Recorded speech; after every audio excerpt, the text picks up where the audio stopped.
to share something with you. That might put me in a very negative light, yeah. Relationships are not my forte. See if someone grabbed up my wife or something completely different ballgame. I'll walk away from here, and this has been like a therapy session.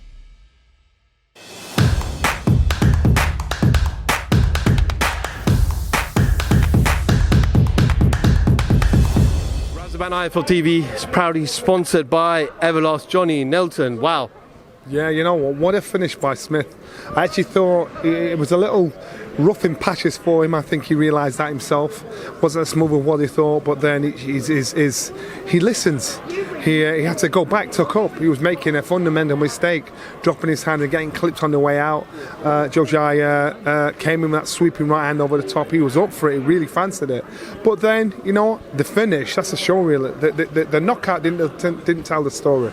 But I think Smith had to weather the storm, which he did do, and he did well. What does that show you about a character of a fighter like Chris Billum, where you're facing adversity? In round 2, his legs were gone. Yeah. Even round 3, it looked like he got his legs back, then lost them again. To come back and produce a sensational combination, without a doubt, and that's fighting is not just about fighting. Fighting is about how you deal with things mentally as well, and he'll have learnt so much from that fight. But that's what you want, because if you're going to fight for world title, you're going to be in tricky situations where you can't just fight your way out. You've got to think your way out too. You've got to be smart with it. So yeah, good learning fight for him. Is he ready for the world title next?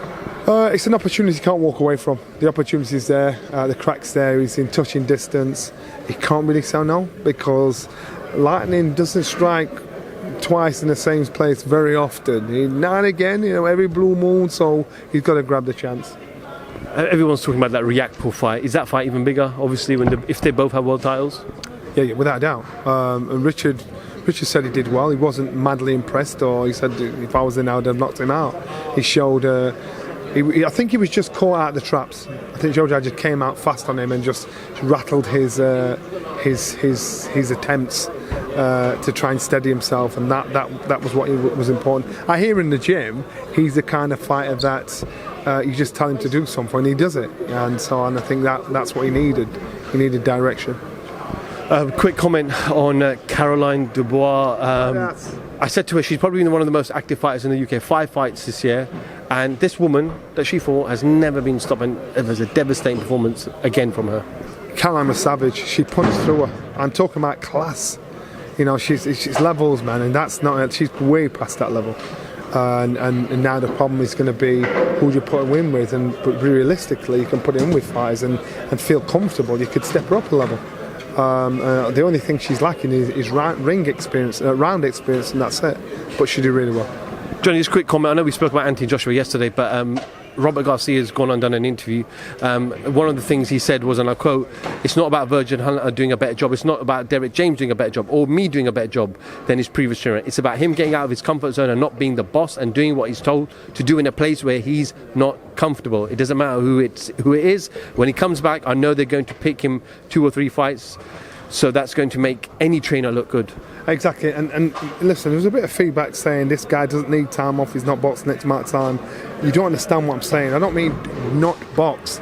He needs to be in a gym. He needs to be in a gym training and learning and studying. And if he does it that way, then he'll come back to be a different fighter, or be a fighter with more success at the level he wants to be at. I'm not saying just walk away, chip, go and lay on the beach. I mean go away and study. That's what's important. And people can be out there and say, no, he needs to be fighting all the time. No, he don't. I'm telling you now, he needs to get in the gym and be told, yo, you're doing this today, you're doing that today. You can't be bus driver, ticket collector, and passenger, and be able to do a good job. He needs direction. He needs someone to tell him what to do, not ask it, not for him to say, well, negotiate. This is what we're doing today. And I think he's found himself in a position where he calls the shots. And sometimes David Beckham wouldn't be David Beckham without Sir Alex Ferguson, brilliant player. Prince Nassim Hamid wouldn't have been Prince Nassim Hamid without Brendan Ingle. So what I'm saying to you is sometimes you need someone that's got an eye that can bring the best out in you, and that's what he needs. It doesn't matter how much talent you've got, you need someone to bring it out of you, listen, learn, and then you achieve. Johnny, always a pleasure. been very, very generous with your time again. Listen, probably the last time I'm going to interview you this year. I've got no more events. So I want to say, not just thank you for today, but thank you all this week, but thank you for the whole year. Always generous. When I text you, when I phone you, at all times. So I appreciate it. Have a lovely seasonal period, New Year, and I'm sure we'll catch up with you fresh, looking good as always in 2023. Peace, peace, peace. Johnny Nelson, IFL TV, thank you very much. Thanks. I'm going to share something with you that might put me in a very negative light, yeah. Relationships are not my forte. See if someone grabbed up my wife for saying completely different ballgame. I'll walk away from here, and this has been like a therapy session.